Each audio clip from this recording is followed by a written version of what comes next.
동천구미지구 스윗걸 금호공과대학교 서수경 순장입니다.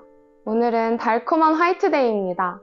모두들 오고 가는 사탕 속에 달콤한 하루 보내고 계신가요? 오늘의 말씀을 통해 더욱더 달콤, 상콤한 하루 되셨으면 좋겠습니다.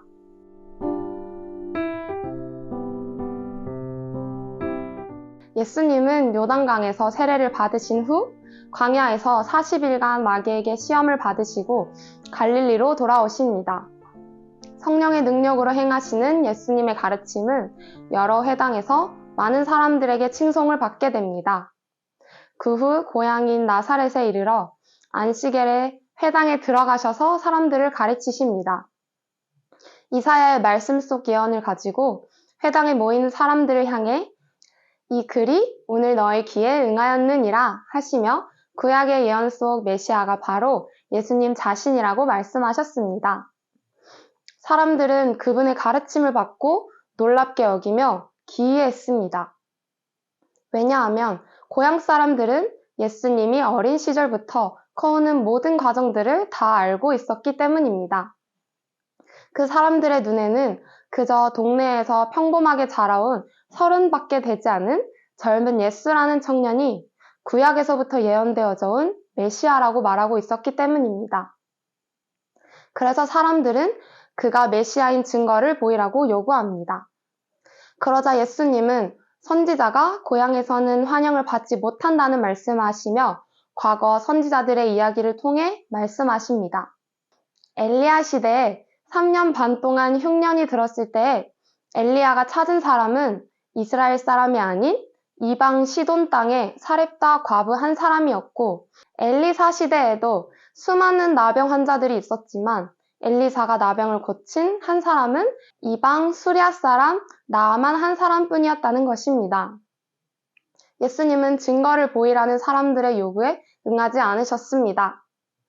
예수님께서는 사람들의 마음과 생각을 미리 아셨기 때문이고 오로지 하나님 나라를 위한 일에만 움직이셨기 때문입니다. 그 이야기를 들은 고향 사람들은 자신들을 이방 사람들보다 더 낮게 취급한다는 생각에 격한 분노를 보이며 예수님을 낭떠러지로 이끌고 떨어뜨리려 합니다. 하지만 예수님은 아무런 반응도 말씀도 하지 않으신 채 그저 그 무리들 가운데로 들어가십니다.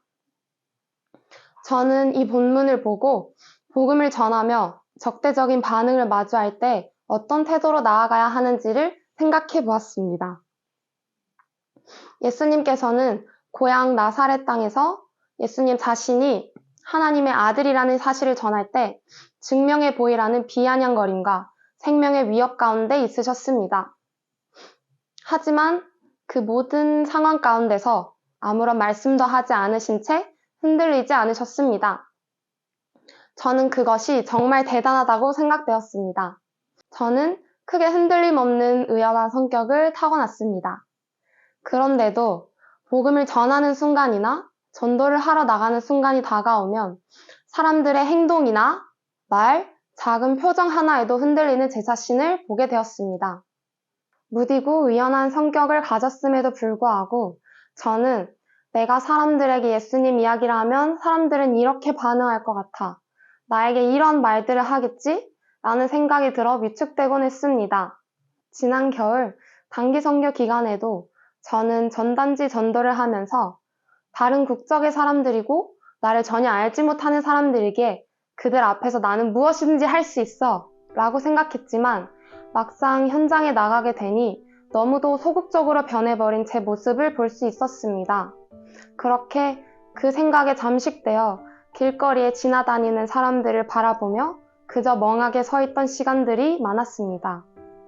주변 지체들이 저에게 힘을 내자며 독려했지만 저 스스로 할 수 없을 것 같아 무서워라는 생각에 사로잡혀 아무것도 하지 못한 것입니다. 그래서 저는 오늘의 본문 말씀 속 예수님의 흔들리지 않는 모습을 통해 우리의 역할이 복음이라는 씨앗을 뿌리는 것까지임을 배우게 되었습니다. 우리는 그들의 반응에 상관없이 맡겨진 역할만 다하면 된다는 것을 말입니다. 우리가 배웠던 성공적인 전도란 성령의 능력 안에서 오직 예수 그리스도만을 전하며 결과는 하나님께 맡기는 것을 기억할 수 있었습니다. 그래서 앞으로는 제 눈앞에 보이는 상황이나 사람들의 반응에 일희일비하지 않으며 오직 복음의 전달자로서의 역할만을 다해야겠다고 생각했습니다. 풍산 독자 여러분들도 성령의 능력으로 더욱 담대해지는 예수님의 증인 되시길 축복합니다. 샬롬.